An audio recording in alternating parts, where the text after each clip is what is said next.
Okay, you see it like everywhere.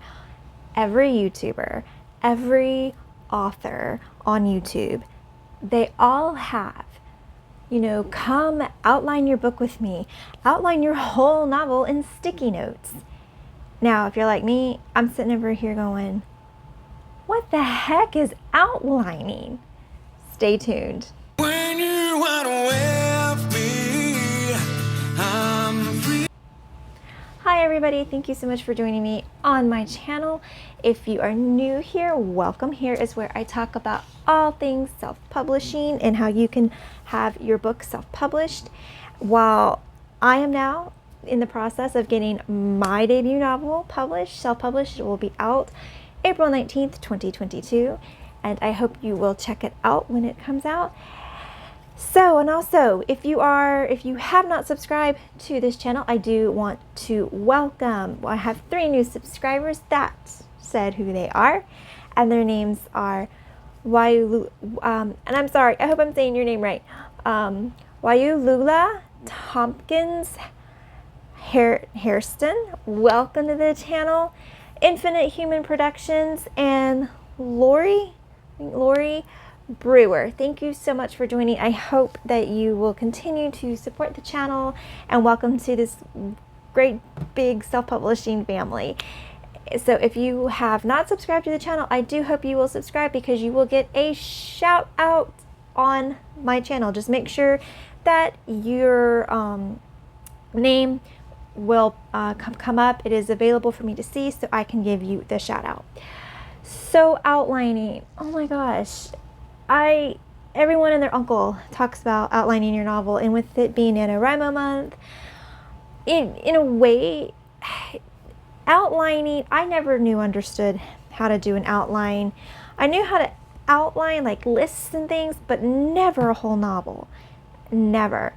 In fact, in my next video coming up, I will show you how I outline, which it's not really great at all, because what I am as a writer, I am what is known, I'm actually a plotser. I love to plot out a novel, but when I get into writing, I'm a total pantser.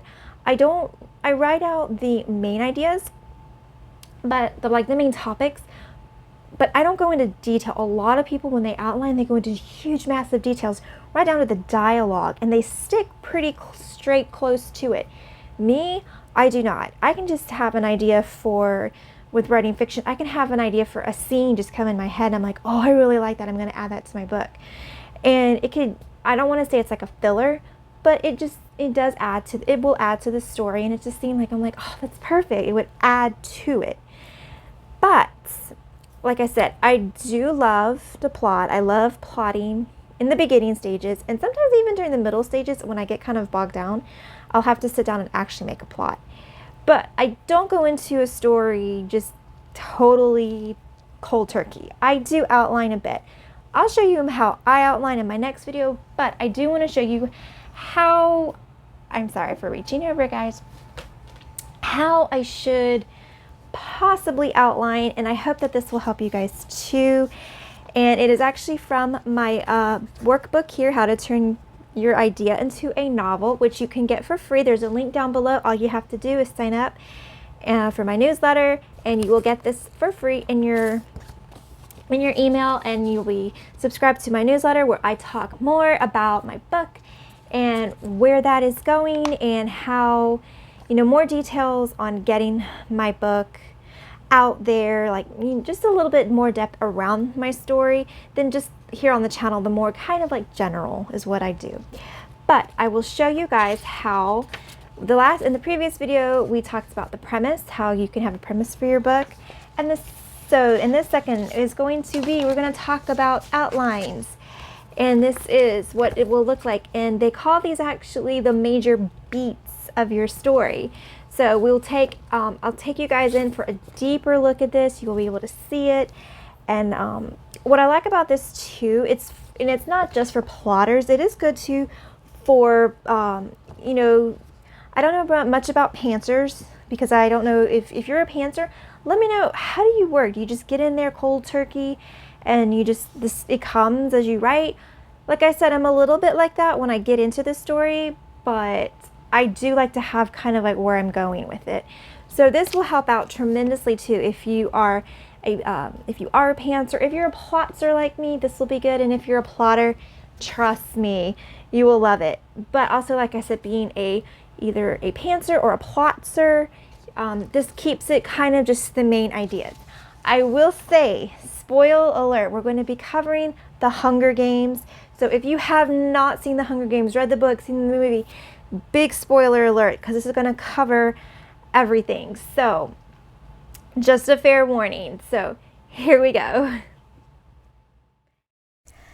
Okay, everyone, here we go. And again, I just want to say thank you so much for watching my video, for checking out my channel, and also that everything that we're going to cover for outlining is in my workbook. And if you sign up here at the bottom in the description, there will be a link where you can go sign up and get this workbook for free. All you have to do is just put in your email address and you will get it sent right to your email. Alright, so the first thing we're going to talk about in outlining, there are 3 parts to the outlining. In the first section, as they like to call Act 1, is the status quo. So what is the status quo? The status quo is you introduce the character's world, something is missing from the character's life. And like I said before, we are using the Hunger Games. You can take probably both the novel and the movie to use this as an example.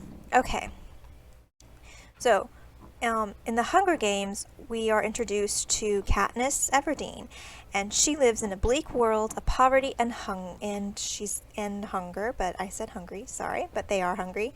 And she wants her family to survive while trying to maintain her humanity in a government that treats her like nothing. And we also see as well that she is dealing with her mother, who is going through her own depression from the death of her father. So Katniss has accepted this huge responsibility of taking on being mom, dad, provider, everything for her younger sister Prim. So the complication is something happens to shake the character's world and offers them an opportunity or poses a threat. This is now the action. We see what the problem is. And the problem is that Katniss' sister Prim is selected to take part in the Hunger Games where she will die. Well, Katniss immediately volunteers to take her place. So that was our action. So now we have crossing the threshold.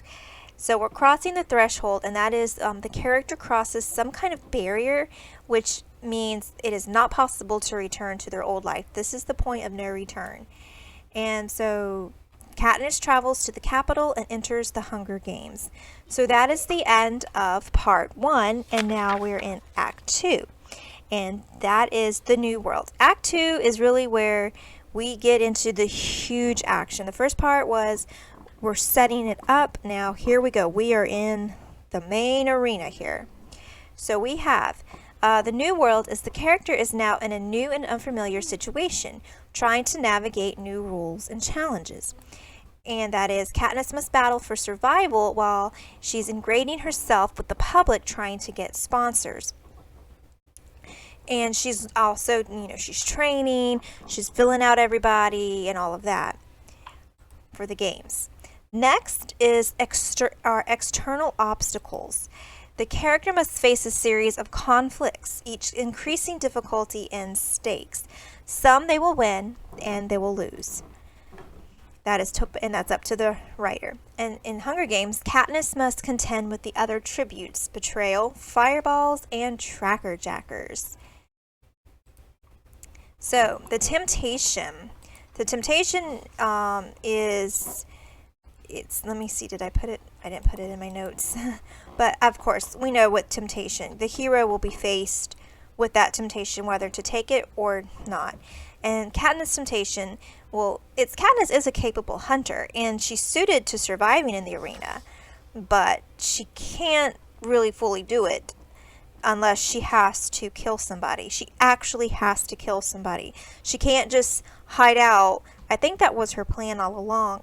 Like Haymitch but she can't do that. They're too much after her. So she will have to sacrifice her humanity. She has to kill someone in order to win, to get back to her family. The dark moment. And it was Rue was murdered. This is where the hero falls into a deep depression. Poor Katniss, she felt like all was lost because, because of this. But however, because of that, though they might think all is lost, I feel like in this sense, and it can go either way for an author, it actually made Katniss stronger. That gave her her push, her drive to actually, I think it was the dark moment where she lost her humanity and seeing the realization of the killing, because Rue was the youngest, and she saw Prim in Rue. So I think that's what made her finally decide, hey, I've got to just suck it up. This is real. This is happening, and I've got to do something to stop this. So that, I feel like, was more of her push, her drive. And then next is the final conflict. And the final conflict, and in this, it was the game makers changed the rules, giving her no choice but to kill Peeta or be killed.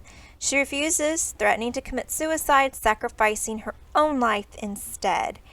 So that is, the final moment is, that's our, our battle showdown. Now here is and the final one is the return home. That's the very end of the whole thing, whether you've you defeated the bad guy, or in this case, we all know the story. I don't want to spoil it for anybody, but there are, I guess I should say at the beginning, spoilers. But yeah, so we know that they don't take their own lives. They stop them because they have to have a victor. They're not gonna not have a Hunger Games without a victor. But there you go. But President Snow would have preferred Katniss for both to be dead, just to keep everyone in their place. So. And the return home. Katniss returns home a victor and a national hero. Although that's not where it ends, because we know there's our sequels.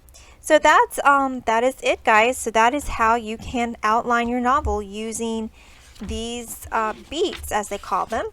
And that is the first act in Act 1, the status quo, the complication in crossing the threshold, Act 2, the new world, external obstacles, temptation, and the dark moment. And then Act 3 is the final conflict and the return home.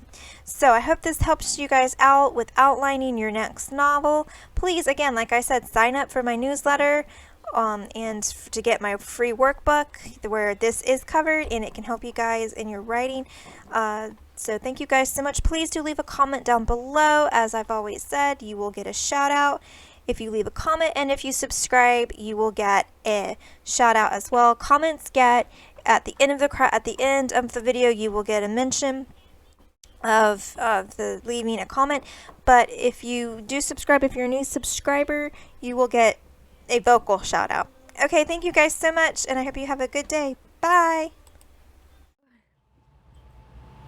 So thank you guys so much. I hope this can help you guys with your next novel, trying to plot everything out. I hope it can make outlining a little bit easier, to try to keep things together, and just try to keep us, me too, just try to keep a little on track, so when we get into it, we're not totally lost. We do have a little roadmap when we go. So thank you guys so much. I hope you will subscribe to the channel and ring the notification bell. Like I said, if you subscribe, please leave your let your name be visible, so I will get the notification and I will give you a shout out in my next video. If you do leave a comment, I also have for the end of here, I have put up credits, and you will get your shout out as well. And I want to say big thank you to Easy Graphics. Please go check out his channel, guys. He's a great friend. He always comments on everything that I post, and I love it so much, guys. Thank you, Andy. I love you so much. Thank you for subscribing and for following and for leaving comments. I look forward to them with every video. Okay, guys, I hope you guys have a great day. Remember to continue to drink coffee and ride on, guys. Bye. What are you